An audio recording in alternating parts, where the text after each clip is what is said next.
Welcome to Scary Bedtime Stories. I'm your host Jose, and I will be your guide, your Morpheus into the world of dreams. The goal of this podcast is to help you fall asleep by relaxing you, taking your restless mind off your problems, and help you get the rest that you deserve while I read to you a horror classic. I promise it won't be too scary. If the podcast helps you sleep, please leave me a review, tell a friend, and subscribe. Also check my other podcast, Technically a Conversation, with my lovely co-hosts Isela and Elena. This week, we talk about Octavia Hatcher and whether she was buried alive or if it was just an urban legend. If you enjoy this podcast, you'll enjoy that episode as well. A link will be in the show notes, or go to technicallyaconversation.com. We're going to tune out the outside world. That's the gentle rain and music you hear in the background. Hopefully that'll be enough to drown out your neighbor's barking dog or the bath salt zombies shambling outside your home. Put this episode on repeat or make a playlist of several episodes while we wait for Tom Sturridge to rub some sleep in your eyes. Every time you find your mind drifting away, focus on my voice and on the story. With all that out of the way, let's get started. Make yourself comfortable in your bed. Flip that pillow around to the cool side and relax your breathing. Smear some Vicks under your nose and focus on how soft and cool your sheets are. Today, I'll be reading you The Mass for the Dead by E. Nesbit. I was awake, widely, cruelly awake. I had been awake all night. What sleep could there be for me when the woman I love was to be married next morning? Married, and not to me. I went to my room early. The family party in the drawing room maddened me. Grouped about the round table with the stamped plush cover, each was busy with work or book or newspaper, but not too busy to stab my heart through and through with their talk of the wedding. Her people were near neighbors of mine, so why should her marriage not be canvassed in my home circle?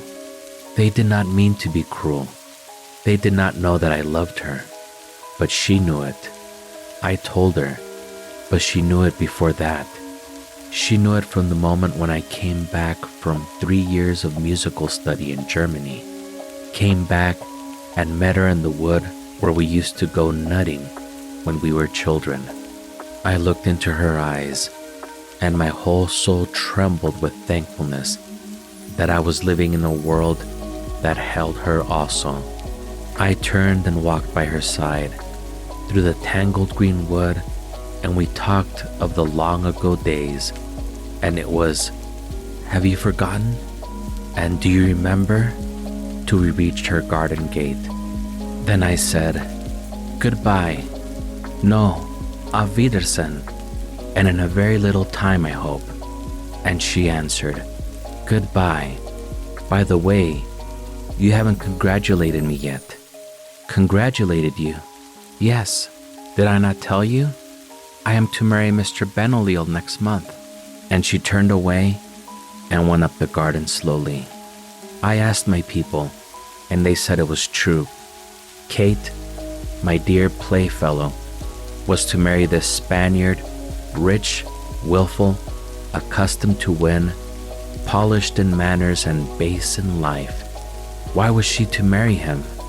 "No one knows," said my father, "but her father is talked about in the city, and Benoliel, the Spaniard, is rich. Perhaps that's it." That was it.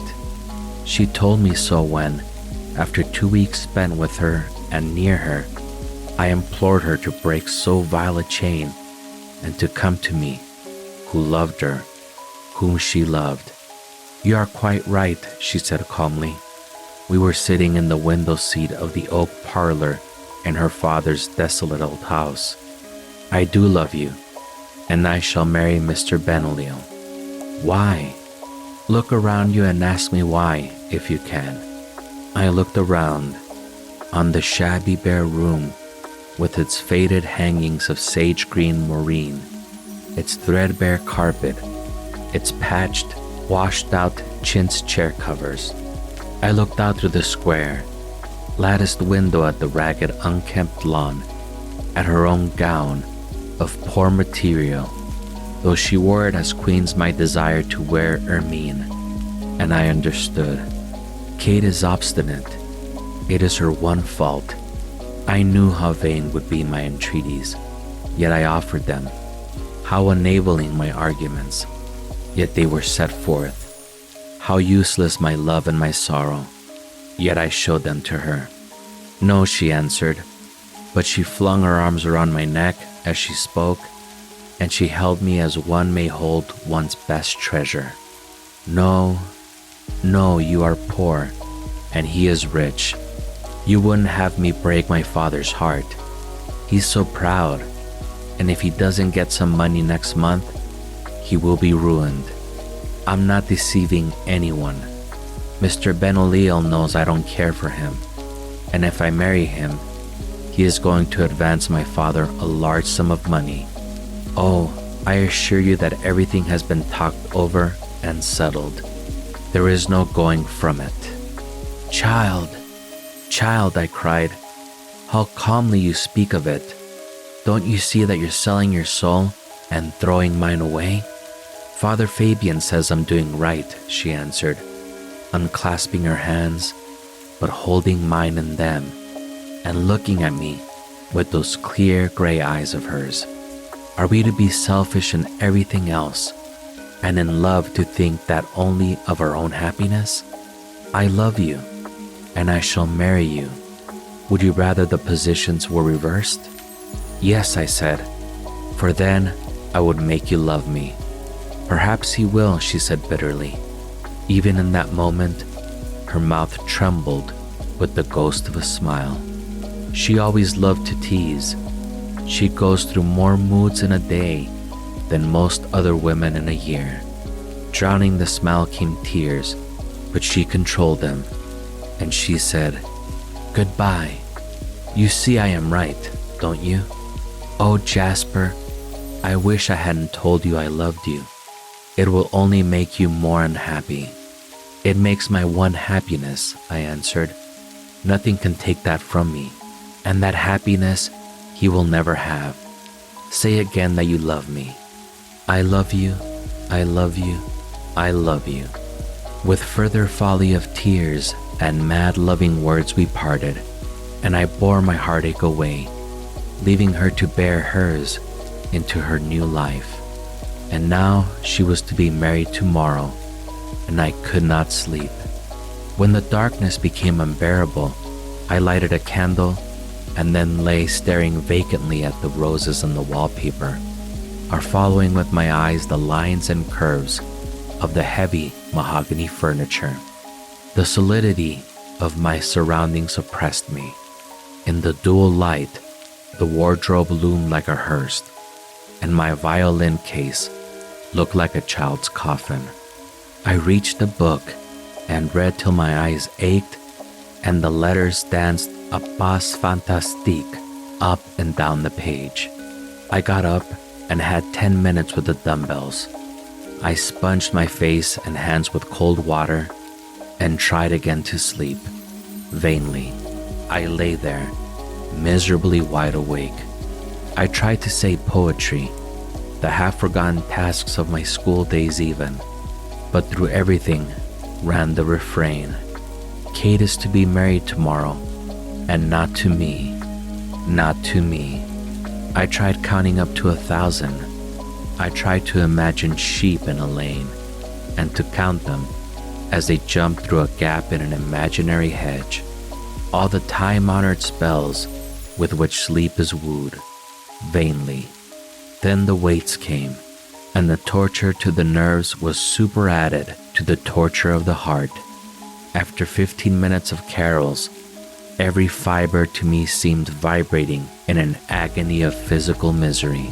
To banish the echo of the mistletoe bow, I hummed softly to myself a melody of Palestrina, and felt more awake than ever. Then the thing happened which nothing will ever explain. As I lay there, I heard, breaking through and gradually overpowering the air I was suggesting, a harmony which I had never heard before, beautiful beyond description, and as distinct and definite as any songman's ears have ever listened to.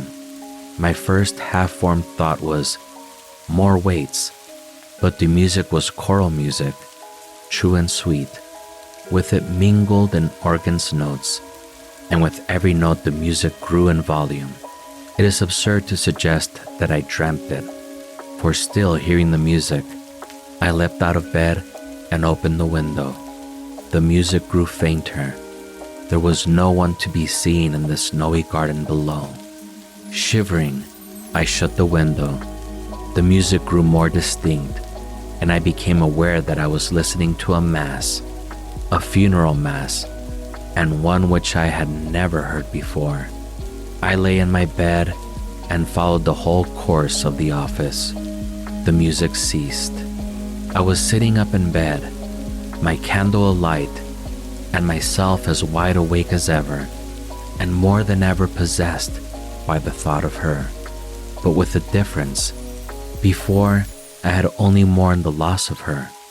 Now, my thoughts of her were mingled with an indescribable dread, the sense of death and decay that had come to me with that strange, beautiful music colored all my thoughts. I was filled with fancies of hushed houses, black garments, rooms where white flowers and white linens lay in a deathly stillness. I heard echoes of tears and of dim-voiced bells tolling monotonously. I shivered as it were on the brink of irreparable woe, and in its contemplation I watched the dull dawn slowly overcome the pale flame of my candle, now burned down to its socket. I felt that I must see Kate once again before she gave herself away. Before 10 o'clock, I was in the oak parlor. She came to me. As she entered the room, her pallor, her swollen eyelids, and the misery in her eyes wrung my heart, as even that night of agony had not done. I literally could not speak. I held out my hands. Would she reproach me for coming to her again, for forcing upon her a second time the anguish of parting? She did not. She laid her hands in mine and said, I am thankful you have come. Do you know, I think I'm going mad. Don't let me go mad, Jasper.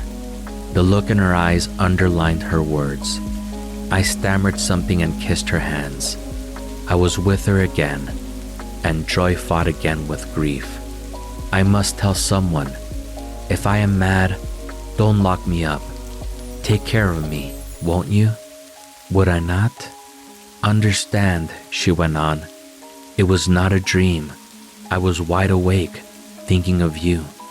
The weights had not long gone, and I was looking at your likeness. I was not asleep. I shivered as I held her fast. As heaven sees us, I did not dream it. I heard a mass sung, and Jasper, it was a mass for the dead. I followed the office. You are not a Catholic, but I feared. Oh, I don't know what I thought. I am thankful there is nothing wrong with you. I felt a sudden certainty, and a complete sense of power possesses me.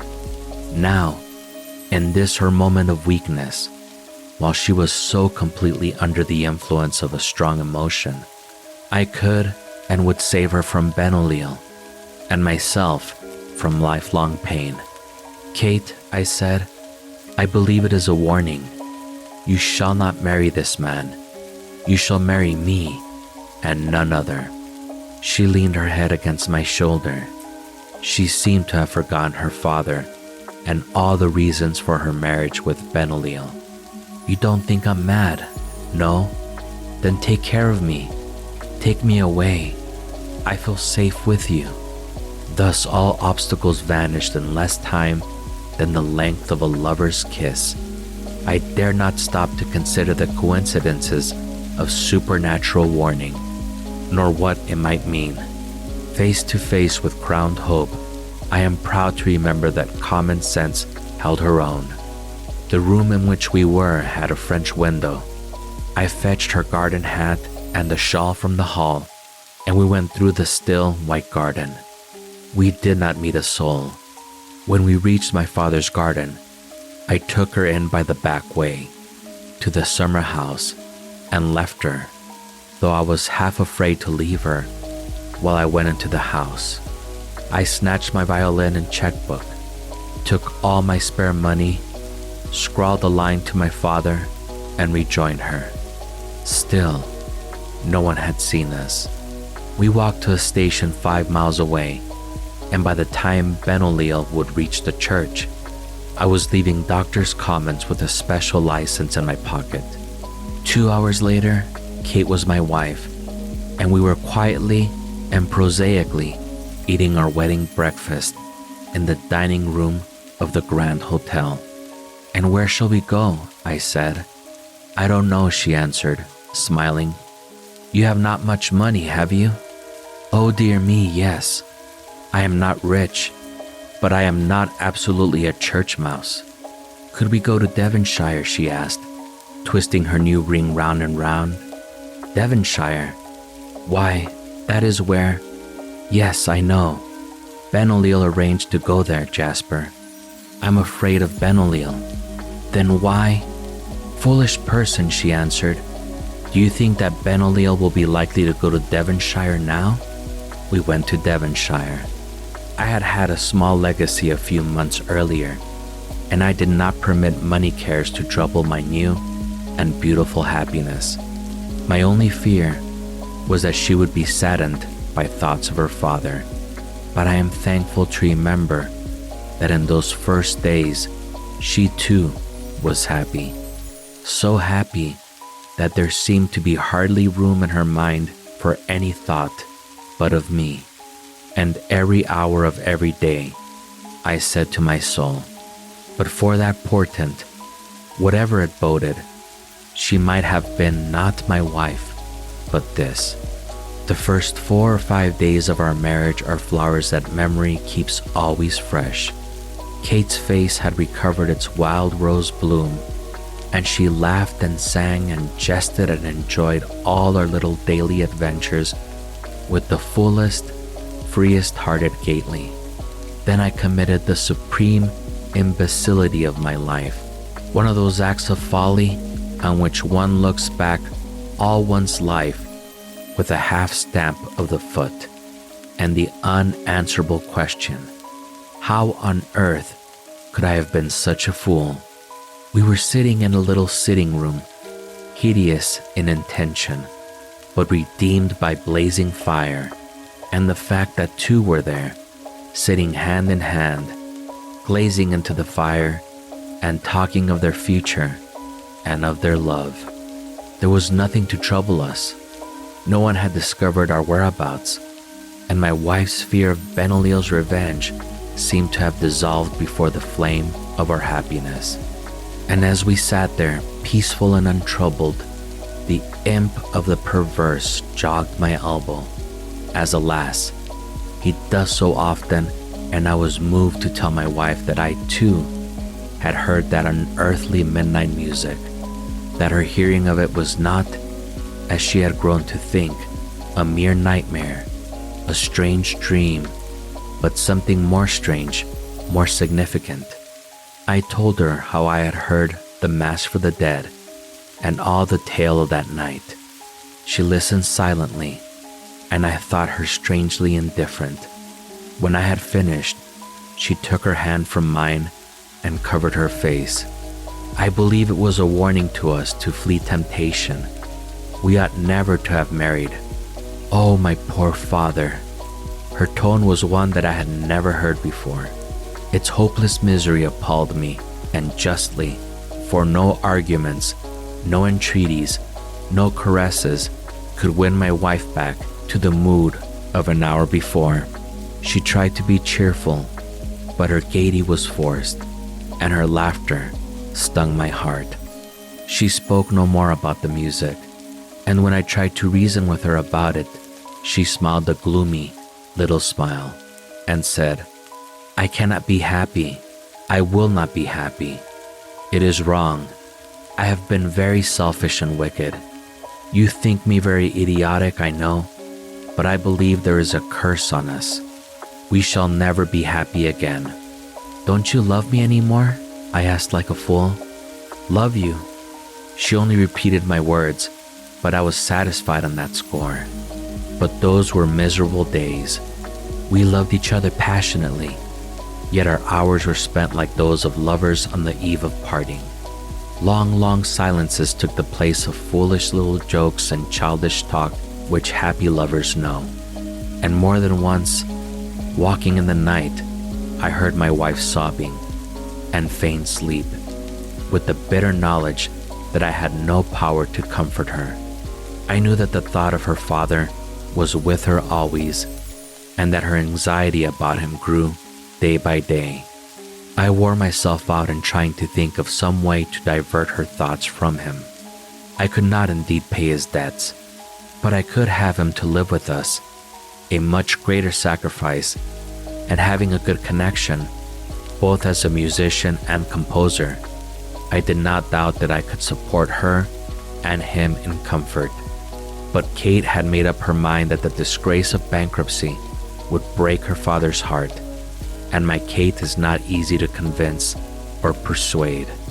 At Torquay, it occurred to me that perhaps it would be well for her to see a priest. True, Father Fabian had counseled her to marry Benoliel, but I could hardly believe that most priests would advise a girl to marry a bad man whom she did not love for the sake of any worldly gain whatsoever. She received the suggestion with favor, but without enthusiasm, and we sought out a Catholic church to make inquiries. As we opened the outer door to the church, we heard music, and as we stood in the entrance, I laid my hand on the heavy inner door, and my other hand was caught by Kate. "Jasper," she whispered, "it is the same." Some person opening the door behind us compelled us to move forward. In another moment, we stood in the dusky church, stood hand in hand in dim daylight, listening to the same music that we had heard in the lonely night on the eve of our wedding. I put my arm around my wife and drew her back. "Come away, my darling," I whispered. "It is a funeral service." She turned her eyes on me. "I must understand. I must see who it is. I shall go mad if you take me away now. I cannot bear any more." We walked up the aisle and placed ourselves as near as possible to the spot where the coffin lay, covered with flowers and with tapers burning about it. And we heard that music again, every note of it the same that each had heard before. And when the service was over, I whispered to the sacristan, "Whose music was that?" "Our organist," he answered. "It is the first time they've had it." "Fine, wasn't it?" Who is being buried?" "A foreign gentleman, sir. They do say, as his lady as was to be, gave him the slip on his wedding day, and he'd given her father thousands, they say, if the truth was known." "But what was he doing here?" "Well, that's the curious part, sir. To show his independence, what does he do but go to the same tour he'd planned for his wedding trip? And there was a railway accident, and him and everyone in his carriage killed in a twinkling, so to speak. Lucky for the young lady, she was off with somebody else." The sacristan laughed softly to himself. Kate's fingers gripped my arm. "What was his name?" she asked. I would not have asked. I did not wish to hear it. "Benoliel," said the sacristan. "Curious name and curious tale. Everyone's talking of it. Everyone had something else to talk of when it was found out that Benoliel's pride, which had permitted him to buy a wife, had shrunk from reclaiming the purchase money when the purchase was lost to him. And to the man who had been willing to sell his daughter, the retention of her price seemed perfectly natural.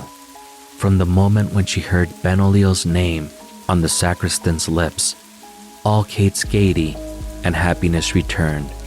She loved me, and she hated Benoliel. She was married to me, and he was dead, and his death was far more of a shock to me than to her. Women are curiously kind and curiously cruel, and she never could see why her father should not have kept the money. It is noteworthy that women, even the cleverest and the best of them, have no perception of what men mean by honor. How do I account for the music? My good critique, my business, is to tell my story, not to account for it. And do I not pity Benoliel? Yes, I can afford now to pity most men, alive or dead. This concludes The Mass for the Dead by E. Nesbit. Stay tuned for next week's episode, where we'll start a new story. If you enjoyed the podcast and it helped you sleep, don't forget to subscribe, tell a friend, and leave me a review. You can also follow me on all the socials at Scary Bedtime and listen to my other podcast, Technically a Conversation, at technicallyaconversation.com.